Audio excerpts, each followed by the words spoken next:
Hi everyone, happy Saturday and welcome to another show live from East Texas. Hope you guys are having an amazing Saturday. Hope everyone's safe and everybody made it through these crazy storms we're having. So I hope you guys are here joining me today. I'm DC Gomez. I'm your host. I'm an indie author. I am also a coach. I'm a life coach. I'm a motivational speaker. I am, above all, a dreamer, which is the reason I started this series. I really wanted to motivate people to start living their best life now. Above all, I wanted to give some tools and tips that you can use to actually make that happen. So today we're going to talk all about consistency. So before we do, go ahead, give this video a like, share it with somebody, invite somebody to join us. Let's make this a community. Let's make growth something that we do together, and let's make it kind of fun. So go ahead and invite somebody to join us today. As always, if you have any questions or comments, I'm going to be trying to look at the comments at the bottom of my screen here. So go ahead, put me some comments, let me know what you're thinking, if you have any questions. If at any point in time I don't cover something during the show, don't worry about it. I'll go back, I'll reply to your comments, and I'll try to keep the conversation going. So we're a community together. So are you guys ready to get started? So today, all about consistency. So here's the catch. Consistency to me is almost like persistence. I keep joking that persistence is my secret power. Consistency is another one of those elements we need for success. The problem, like consistent is not sexy. This is not the one people think about success. This is not the one you think about when, okay, I need to get going. What is it? This is the kind of the behind the scenes that keep the business, that keeps your growth, that keeps everything moving. So let's get started kind of talking about it. So as you join us, just kind of say hi. So Miss Sarah has joined us. Hi there. Let's go ahead and get started in consistency. So when I first started out as an author, I was told all the things that I needed to have and going in order to get this business off the ground, which at first I'm like, okay, how bad can it be? Until they gave me the list. I was told I needed a newsletter. I said, okay, no idea how to build a newsletter, but we need a newsletter. You need a Facebook page. Check. You need an Instagram page. You need Twitter. You need to have a street team. You need to have a launch team. You need to have, by the way, the list was huge. But the one thing that they kind of tend to forget is you need all these things and you have to maintain them. You actually had to keep all these things going all the time. And I usually joke with people, I was like, this is great. This is exciting. When do I write? When at some point in time do I get all these things going? So the first thing I was told when I started is if you're going to have a newsletter, which as a community, if you're thinking of starting a business, if you're thinking of starting a career, anything you're thinking about in any kind of form, I do recommend you have to have a newsletter. Email now, and I think the best description I heard recently is it's like somebody's giving you their address. It's very personal. Most people do not share emails anymore, just because your inbox has become very flooded with stuff. So when you do have somebody's email is precious, also it gives you more control of your business. That's kind of what you're looking for. It gives you more control of your next career move. And that's why we built a newsletter, in case you're wondering why anybody wants that. In case Facebook changes, in case Amazon decides to change an algorithm, in case something happens, you have a direct way to communicate with your tribe. You have a way to communicate with people. That's why you're looking at a newsletter. But here's what I was told. Whenever you start a newsletter, you have to be able to communicate with them consistently. That's the catch. I'm like, okay. It means you have to send them emails more often than just when you have a release. You can't just send them an email today and then not talk to them for 6 months, ghost your entire tribe, ghost your entire newsletter, and then come back and be like, hey, I have a new book release. You should go buy my book. Because at the end of the day, they're like, who are you? I haven't talked to you in 6 months. You're still alive? What is this all about? So what we started doing, I say we, because I dragged my family into this. So my brother and I, Antonio, started what we call the Chronicles of Constantine. So this is my newsletter specifically for my author side. This is my fiction side of the house. Because when I started creating this, it became very obvious. I had to do something consistently. So it said, how often do you want to write? So I took a class. I'm huge into taking classes. And he said, for fiction writers, once or twice a month is okay, because you got to tell people from the beginning. You got to tell your newsletter, your group, your fan base, whoever you're working with, when you're going to communicate with them. So I'm like, I can do that. And because honestly, I had no idea what I was doing. I had no idea what I was going to write about. So we became once a month, and every once in a while, if I had a release, you get something else extra throughout that month. But at least in a minimum, It was once a month. So I write, for anybody who reads the Intern Diaries, the newsletter comes on behalf of Constantine. So I'm sending you letters from a snarky little 5,000-year-old cat. That's kind of what you get. You get a little bit of what we're doing for books, you get events coming up, you get YouTube stuff, because Constantine loves YouTube videos, so you get commentary. But it's every single month on the second Saturday. All about being consistent. Believe it or not, newsletter's turning 2 next September. So next week we'll be turning 2. So we have been doing this for a while. We have had people that have been following us for the last 2 years. They are consistently reading the emails. They reply back to Constantine. It is an amazing relationship. But here's the part that I didn't understand. What if being consistent really meant? So because I'm a life learner, believe it or not, if I'm here telling you should definitely grow, you should definitely develop, you should definitely commit to yourself, it's because I'm doing it. I would never ask you to do something that I'm not doing it. So I'm a believer that you should always grow. You should always be able to get better at something that you do. So I actually, when I decided to start the podcast, which has been a couple months now, I wasn't sure what I was doing. So I recently took a class. So Donnie Osmond, who's amazing at creating podcasts and helping creatives get there, said, hey, definitely be consistent. But then he explained it why, because I wasn't following. I couldn't figure it out. So with podcasters, our community is a little different. It's a much more intimate relationship if you're thinking about it. Somebody's listening to your voice in their headphones very much all the time.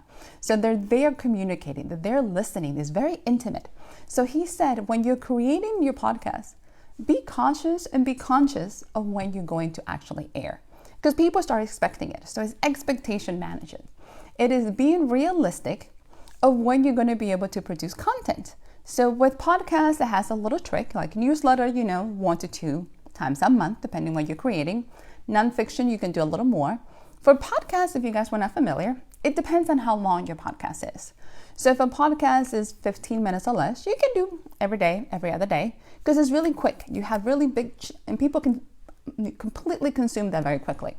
Anything between 20 to an hour, they recommend about a week. Weekly podcast, kind of like a show for your week. Anything longer, you can think every other week to a month. Anything over 2 hours, it's a lot of information that they're going to be consuming. So you probably want to do it once a month. One of the things he talks about is they're expecting you to be there. You're creating this trusting relationship. You're creating this tribe that truly wants you to be part of their lives. They're opening their doors to you. So when Danny said, you got to be consistent because people trust you to be there, and that's the relationship that you created, it kind of translated with everything else in my life. So consistent is something that you can apply, not just your business, not just your career, but your personal life. So let's think about it this way. Think about, and I'm going to put up this quote because I kind of thought it was funny. Think about all the things that you recently have started. Think about New Year's resolutions. So let's look at this quote to kind of get us all in the same place. John Maxwell says, motivation gets you going. Discipline keeps you growing. So here's the translation to this one, my friends. We all get very excited about starting a new project. Trust me, think about New Year's resolution, right? Every January, or even think midsummer, every January, we all decide, I'm going to lose weight. I'm going to go and get in shape. I'm going to start this diet. I'm going to work out every day. We get excited about these things. It is that beginning, and we tend to be, some of us are pretty good. We might do it for a couple weeks. We might do it for a month. We might do it and get excited about it. We have friends that are joining us. So motivation will get us get started. Motivation gets us off the couch and moving. Motivation, it's kind of like the honeymoon stage. It is that place that gets you pumped to do something that you probably never thought about it. It is that fun part. So here's what I've seen lately. And this is kind of where you realize everybody gets a little excited. Recently, everybody, because of social media and the advantages that we have of communicating across the world, everybody has a Facebook group. So think about it. If you are active on Facebook or any kind of social media, how many invites have you got to a new group? So just kind of quick things. I usually get 1 or 2 a week. And it's usually somebody has a new business, somebody has a new project, somebody has something new they're excited about. And I get excited with them and I wanted to support them. Depending on what the group is. Like, believe it or not, I'm not big into weight loss groups, so those ones I'm not joining. So whatever the group you get excited about, what is that connection? So here's what I found out. Remember, motivation is going to get you going. It is easy for people to get pumped about a new group. It is easy to get pumped about their business. What happens with the groups, and you can kind of track it, figure out the ones who are more into it or not. This is what I found out. First month, on it. People send you stuff, they're posting, we have games, we got parties, all sorts of exciting. Month 2 trickles down a little less. You got 1 or 2 posts, okay, we're good. Month 3, if for whatever reason, the project, the business, the new adventure has now bloomed into success and rocket out of the sky, the group tends to slow down. It tends to dwindle. And by month 6, you haven't heard from these people in a month or 2. It completely disappears off your radar. You were posting, you were great, and then you hear nothing. Is that part where it comes into the consistency? If you're anything like I am, after a couple of month or 2 of not hearing, I tend to clean out my groups. I'm a little OCD, so too much stuff in my view groups tends to make me a little antsy. I don't know how to keep up with everything. So I tend to clean it out. I'm like, okay, I haven't heard from you. I don't know if you're still there. I don't know if the business went away. So think about consistency. I was expecting, because we started out posting every day. So I'm thinking you're going to keep this up. That is really, really hard. It is very hard to maintain that kind of schedule. It's very hard to maintain that kind of commitment because we all have a life. We all have so much going. So think about consistency and what it means. It's about doing something all the time around the same time. Think about consistently pushing your product. How do you market? Are you still marketing it? So here's what I liked. And so we talked a little bit about, we get excited, we want to do stuff. This is what John Maxwell said that I was very much kind of blown away, and it made so much sense to me. He says, how do you know you're going to be consistent with something? He goes, it all depends on your why. So think about it. What is this project? What is this new plan? What is your career? What does all these things mean to you? What is the impact it has in your life? What is the relationship? What is the motivation?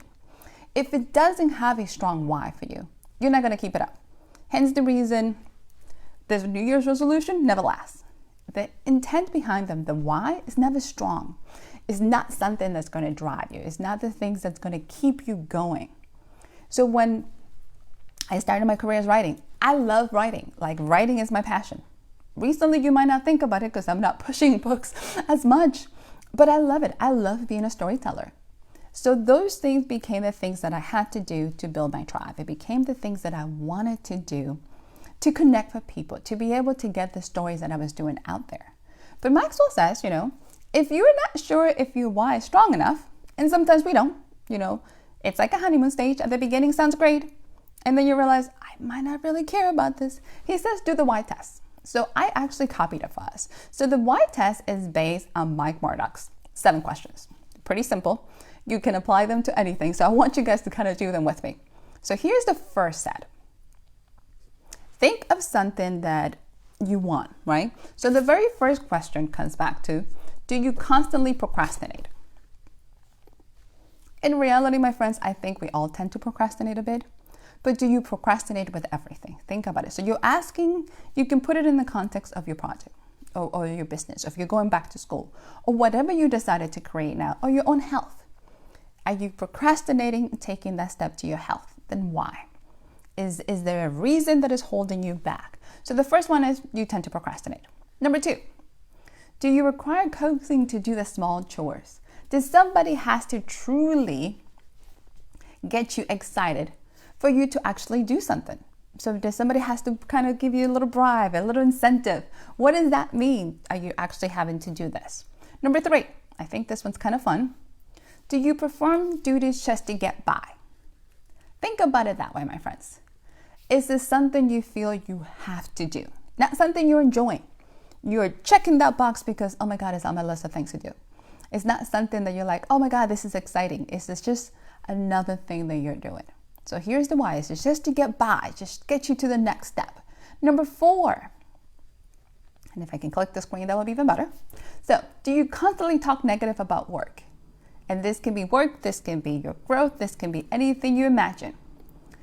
Are the things that you're saying negatively impacting what you do? Because remember, it all starts with our thoughts. If this is something you don't believe in, this is something that doesn't resonate with you, you're not going to do it. It is really hard to do something when it feels like you have to or when it feels that it's work. So to give you an example, I am truly, and most people never believe this, I am truly an introvert. So when I had decided to actually do a Facebook Live series, I really had to think about it and really work on the why, the resonating, do I want to help people? Am I willing to make myself uncomfortable? Because that's the reality, Usually Fridays and Saturday mornings, I'm stressing.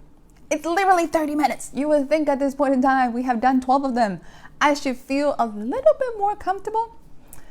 I'm not. It is still something that I have to work on. But now I have to look at it from do I enjoy it? I do. Do I enjoy connecting with people? It's fun. And usually a lot of the times, once we get started, it goes really, really easy or smoothly. That's probably the best question. But here's the reality. It is if it's helping somebody, if somebody connected, I have gotten feedback that says I needed this. This really helped. It validates everything and it makes that why make sense to me. I wanted to help people to live your best life now and to do it and to feel empowered. So it became the why had to be strong enough for me to continue to do it. Because there's days that I can be like, is anybody watching? Because it's easy to do something when you think you have tons of following, when people are excited. What happens when you only have one? Is that enough? Is that enough of a why for you to keep going? What happens when there's not all the people telling you? So a little secret to let everybody know. The program that I'm using, and I usually joke with my mom because she's on the show, and so is Miss India. Hi, ladies. So here's the joke, and I tell them, is when I'm doing this, it's not directly through Facebook. So I have a special app, and it's called Switcher. So if you guys are looking for it, it's really fun and easy. So I get to have graphics and maneuver different things. The problem with it is it doesn't tell me who's on. I have no idea if anybody's watching. The only way I know if you guys comment and say hi, like the Sarah did, or if you give me a like, I'm like, oh, there's people, I'm alive. 90% of the time, it is me literally talking to the camera and pressing buttons and looking at comments to see if anybody commented. So what happens after a couple shows, I'm like, I don't know if anybody's watching. I don't know if I'm making a difference. I don't know if I have an impact. I don't know why I'm doing this. And then I get those messages from people that says, you are definitely helping, or you made a difference, or you helped me to see something. So it became back to that why. Why was my motivation to do this? And do I want to keep doing it? Because it's really easy to stop when you have no idea if somebody's watching you. Because you're like, it's not really making an impact. Why do I continue to do this? So your why has to be strong enough. If one person gets something out of any show that we do, then it's an amazing success. Because we have helped, we have grown together, and somebody's getting something out of this. So my mission has done well. So that's usually where I go, because 90% of the time, I really don't know if you guys are watching. I hope it comes out across. I really hope you guys are listening. So Miss Hilda felt bad. She's like, let me give her a shout out. Yes, I'm watching. Thank you, sweetie. It makes me feel better. But think about it that way. It is easy to do something when everything's going great, when you know people are watching, when people are supporting, when they're. What happens when they're not? So let's move up to number 5. Here's the one. Do efforts of friends encourage you, to get you excited to do you? Start to irritate you. If your why is not strong enough and people motivating you to actually do something is irritating you, those two things are not in tune. Your why is not strong enough. Because after a while, if people start pushing you to do something that you don't feel comfortable, trust me, you start feeling guilty. You start feeling like, oh my God, why am I doing this? By the way, thank you, ladies. I'm so happy. Thank you, Miss Sarah. I'm glad you're still with me. So yes, in case you guys are wondering, I really have no idea who's here. I don't get to see who's in and out. I don't know how many views. So 90% of the time, we're going in blind faith, which is a good thing. So God has a plan, so this is why we're here. So let's jump to number 6. Do you start projects and abandon them? How many times have we all started a project? Any project. How many times have we actually decided to pick up something? And midway through, we just kind of lose interest. You know what I mean? We kind of go, that wasn't really exciting. Whether it's our health, whether it is our personal development, whether it's a business, whether it's the next career move we decided to do, it's just not in tune with who we are. And we tend to lose interest. So those are the reasons you're testing your why. So here's number 7. Do you avoid self-improvement opportunities? It is very, very easy to get stuck in our ways. It is very easy to get comfortable where we're at. You know what I mean? It is safe. It is simple. So Mike Kempty, I have one of those phrases that he said. He goes, even a dead fish goes with the flow. And when he said it, I was like, ooh, that one hits home. It is simple and easy, and it's safe, and it's secure. Trust me, nobody wants to be outside of their comfort zone. As an introvert, being on social media can be scary and intimidating just because it's outside our bubble. You're always on. You're always communicating. What do you do? But what does it mean? How much does this is in tune with who you are? What is it actually something you love? So take a quick look at it again, just in case you didn't get to see them. Because what we're looking at saying is, my friends, is your why, the reason why you decided to actually take on this mission strong enough to help you overcome some of these things. Are you truly going to be able to be consistent? Because at the end of the day, consistency is changing your behavior. I read a quote recently, which I thought was amazing, that said, consistency is not something natural to who we are. So the only consistent people are the dead ones. And I thought, oh, wow, dramatic. But it's true. We are not very good at doing the same thing. Think about going to a 9 to 5 or whatever you're doing. After a while, is the reason we all feel like we're in the rat race. We kind of get in those repetitive.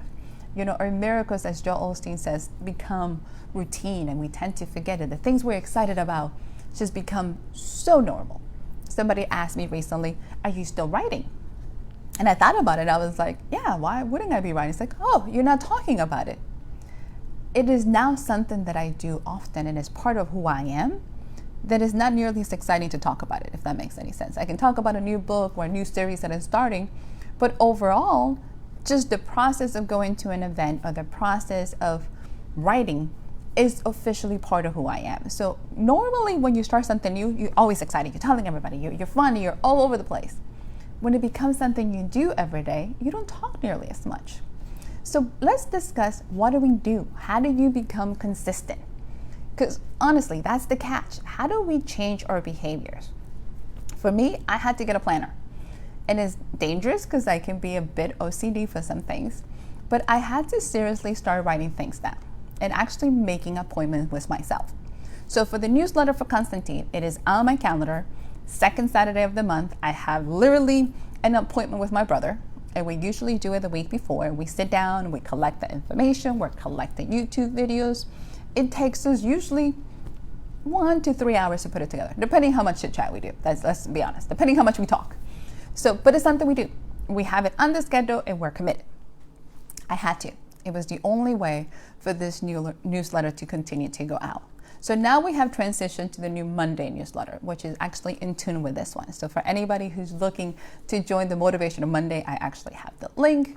You get a quote. It is literally 60 words, so you get a couple of sentences. It is fun, but it's to get you out of your own way. It's the motivating. This one comes out every Monday, literally every Monday at 8 o'clock. Newsletter's coming out, I think 8 o'clock Eastern time. But I had to actually, it's on my schedule. It's part of my day. I literally know that every Sunday I have to write this post and send it out. I have to schedule it out. What else did I have to do as part of this master plan to get me there?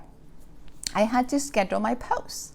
So they said, if you're going to start something, you got to keep going, or else there's no reason to do it. So I have a Facebook group for my cadets, and so is DC Cadets. I post Tuesday, Thursdays, and Saturdays without fail. I schedule them ahead of time, so make sure I communicate with them. So the goal is to schedule and interact. You can't just post and then ghost people. That's not good. So then I have an Instagram page, and my Instagram page gets a new post Monday through Friday. My Facebook page gets, right now we're doing twice a day, Monday through Friday. I might go to at least once a day, and then maybe in the afternoons kind of vary it, just because as exciting as it sounds, I don't think I have that much content to tell you guys. Just one of those things. I'm that person. I can be honest with you guys. So I had to schedule them. Then I had to go back and be realistic about this. I had to look at my podcast. Do I really want to continue to do this? Because we're doing podcasts for the last almost 6 months now. Why am I doing this? What does it mean? And how is it part of my brand? So what do I want to do with this podcast? And I had to seriously look at it. Do I enjoy it? I do. I get to interview amazing authors. I get to have a lot of fun with them. So podcasts, if you enjoy podcasts, Inside the Minds of Authors is fun, has a new home, it's on YouTube, it has all these things. But I had to decide, because it comes out once a week. So every Friday, I had to do a podcast. So it means I'm interviewing somebody, it's about an hour, then I'm editing my podcast. So that's usually about 3 hours of editing. So if you start looking at it, I'm adding 4 hours of podcasting a week. I'm adding at least 2.5 hours of scheduling posts a week. Not to mention, we're doing prepping for the YouTube Live, for the Facebook Live. So within a week of any given time, 8 to 15 hours is being set aside specifically to maintain social media, to maintain my community, to continue to be informed. Question comes back. Can I keep that up? Is that the pace that I want? Because I'm a writer. I still have to write. When am I going to find the time to write? When am I going to be realistic with myself and say, how much time am I going to commit to my writing? Even more, how much time am I going to commit to training? Because you guys, I remember, I have been pushing this mastermind group. So the mastermind group, and I'm giving you kind of links to go with it so you guys realize I haven't lost my mind yet. The mastermind group is going to start here shortly. It's going to start September 10th. We're taking applications all the way up to next week. So next Thursday will be the last day to register for anybody who's looking for how do you get into this? How do you develop yourself? So there goes another 2 to 4 hours a week of prepping and teaching. How do you become consistent? What does that mean in a realistic? So here's the part, my friends. If you have a full-time job, 90% of us still have full-time jobs. We have a family. You're coming home, you're going to cook, you're going to clean, you're going to feed people, you want to make sure people are healthy. Hopefully you're still having time for you. If not, where is that balance? Where's your harmony? Because balance is hard to maintain, so let's be honest. Where is that harmony? When do you have time to actually focus on your own life, your own development, your own well-being? Are you happy? Do you feel fulfilled? Or does all these things are another thing on your checklist of things to do and you're overwhelmed? You're seriously not enjoying what you're doing. You're seriously feeling completely exhausted. Think about it that way. So those are the things we want to look at it. So consistency is great. It's the things that's going to keep us, it's like persistent. It's the things that's going to keep you moving forward. But you also have to be realistic. So not only do you need to start changing behavior, because it's all about a discipline, you're seriously still trying to decide, my friend, what is important.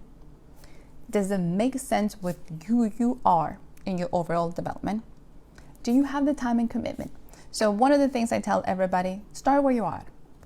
Grow where you're planted, which means if your new project in life is you want to get healthy, working out 7 days a week, if you only have 30 minutes 2 times a week, might not be the best bet.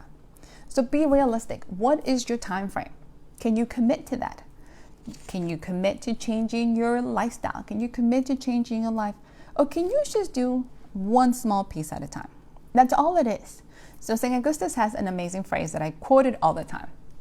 And the phrase goes like this. It says, do what's necessary, then start doing the possible. And then the impossible will happen.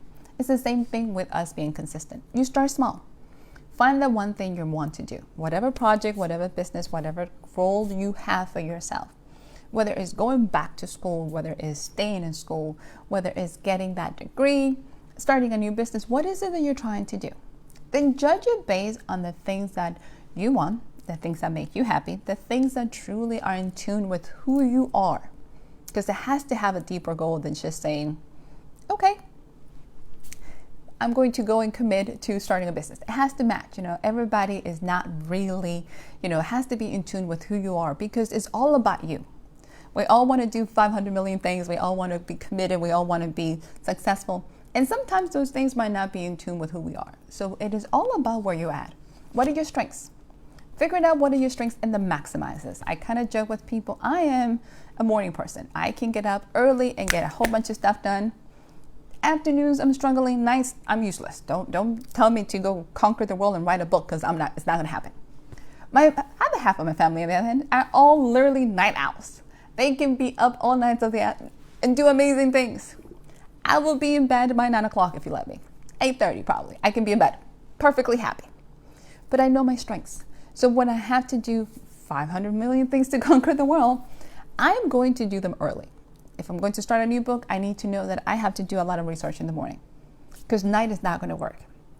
I can set up meetings, I can balance a budget, I can plan my schedule, things that don't involve a lot of creative thinking I can do throughout the day. I can edit. Editing's not bad. I can do some editing throughout the day. But if I'm trying to truly be my best and my creative self, I have to do it in the morning. So this is what I want you guys to do. So think of consistency. Remember, you're reshaping your life. You're reprogramming tons of years of having old habits to make you more effective. You gotta do it. You gotta decide when to do it, what works for you. Then you gotta decide how important is it and how much does it matter to you. What is it going to be your impact? What at the end of the day does it mean for your overall success? Good, bad, or indifferent, that's all it means. Consistency is a discipline, but a discipline has to be tied to something. We're not, for the most part, children. We don't just go to school because we have to. There has to be that passion. There has to be something that drives you. So my friends, as you start looking at your schedule, as you start looking at what you want, decide how important it is. If you're procrastinating for it, might not be your passion, and that's okay. Here's the thing. It doesn't have to be all or nothing. If that's not your passion, then it's okay. Let it go. Let go of the guilt. Guilt is horrible for your health. Let go of the guilt. Enjoy your life, my friends. Have a blast doing it. And then decide the importance, how much you can commit. Be realistic about it. How much are you going to commit to this and to other people? And then set expectations. Simple, realistic. Don't do like I do and try to boil the ocean. Be realistic. Be gentle with yourself and know that you're doing amazing things and you're living your best life now. It's the only one we have, and we only have right now. So my friends, thank you so much thank you so much for commenting, telling me that you join me, that you're watching. Thank you. Makes me feel better. Sometimes I think it's just me. And to everybody else who's still watching, thank you so much. If you have any questions, post them in the comments. Go ahead and share this video with somebody you think that will help them. Give it a like. Tell somebody. Let's help them grow together. Let's build this community and make sure that we're all growing together. So for everybody, have an amazing Saturday. Enjoy, stay safe, and I'll see you next week, same time, and have an amazing day. Bye, everyone.